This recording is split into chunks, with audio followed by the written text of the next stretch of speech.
In my first year of teaching, we were handed down a missive that one of our special needs kids wasn't responding to detentions, and so they decided to hand out the one punishment that they thought would make a difference. They were going to ban him from the lunchtime computer club. I was hosting the club that day, and as you can imagine, he paid no attention to the ban, and so he came to the door being pursued by half of the senior leadership team. I did as I was told and said, "I'm afraid you can't come in today." He stopped and stared straight at me. Then SLT caught up, and they firmly repeated that he couldn't go in. He thought for a while and then pushed his way past me, started up the computer and continued to make his Pac-Man game. It was the one and only time that I had any problems with him in class. I truly believe that there was something about the world of Pac-Man where he could control the environment and everything did what he told it to in a predictable fashion. Something special, something that he really wanted to be involved with. Thankfully, SLT saw the therapeutic value in the end, and on his special needs plan they stated that IT could help.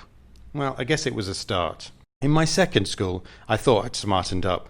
So when we were told there was a special meeting about, let's call him Robert, I thought to myself that I'd better talk about stretch and challenge and gifted and talented options I was planning to give him. Splendid. That should keep management happy. I recounted my plans, and afterwards my head very kindly turned to me and said, "Well, that's splendid for you, James, but actually that isn't what this meeting's about. In fact, you probably don't need to be here for the rest of it." Suffice it to say, the rest of the staff had a catalogue of problems teaching him. However, in IT, he loved the problem solving, and again, it was an escape from a friendless world. The third student, let's call him Barry, I met only once in person, but I was lucky enough to be given the opportunity to run a Scratch Day, which is a coding event run every May. I was quite pleased because we had a good turnout and the kids were really keen.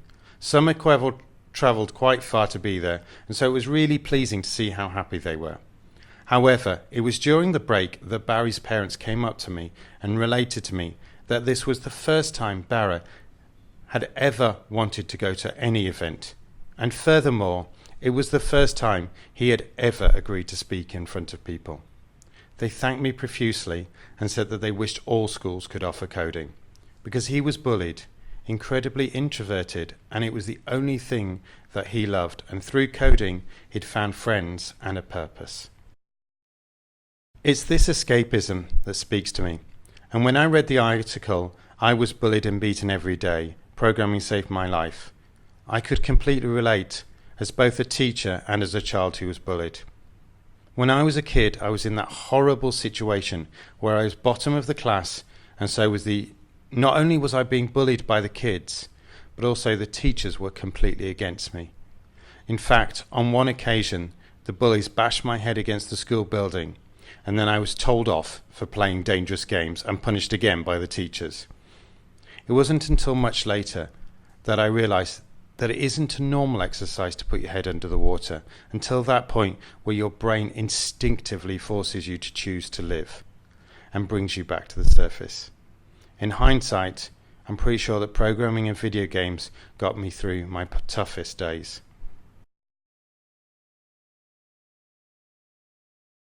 I'm sure many teachers create classrooms that are sanctuaries for their students.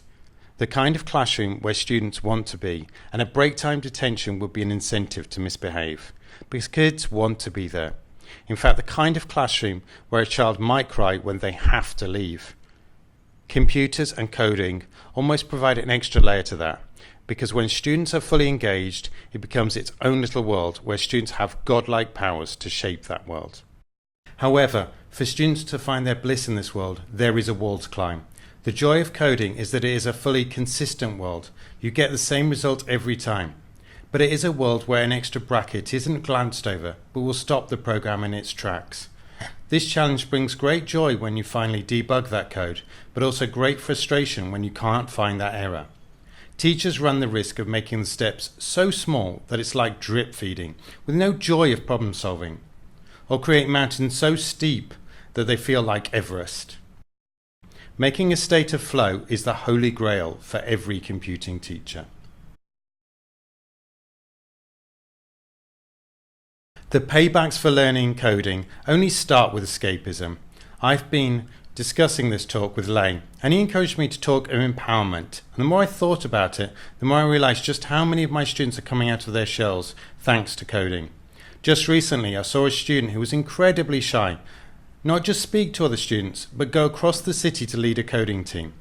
Another shy student wanted to help the Rohingya refugees and realised that even basic computing skills might help, and so he set up an after-school club for them. Admittedly, I did have to cajole my student into this, but the safety blanket of being about computer science definitely helped. So one of my top coders talked about coding on Kuala Lumpur's educational podcast. And then teachers came to me and were telling me that this was the first time that they'd really heard her voice.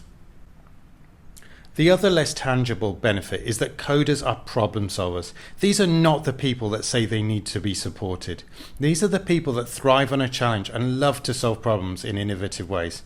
For example, my students are now using Raspberry Pis and some CO2 sensors to try and solve the problem of predicting pollution across Kuala Lumpur, so that schools can judge when outdoor activities might need to be stopped and give PE teachers advanced warning. If students do become empowered, then a challenge becomes an opportunity to perform way beyond your expectations. My code club, I showed a trailer for the Maze Runner. It's a film where every night the maze changes and they send runners out to try and solve it. I thought it was a cute introduction for my coding club to make mazes and thought it would be, a nice way for them to have a go. What I didn't bargain for was that one of my year 9s would take this completely literally and make a maze that changed every single time you ran it. Let's be honest, none of the other coders could solve this challenge.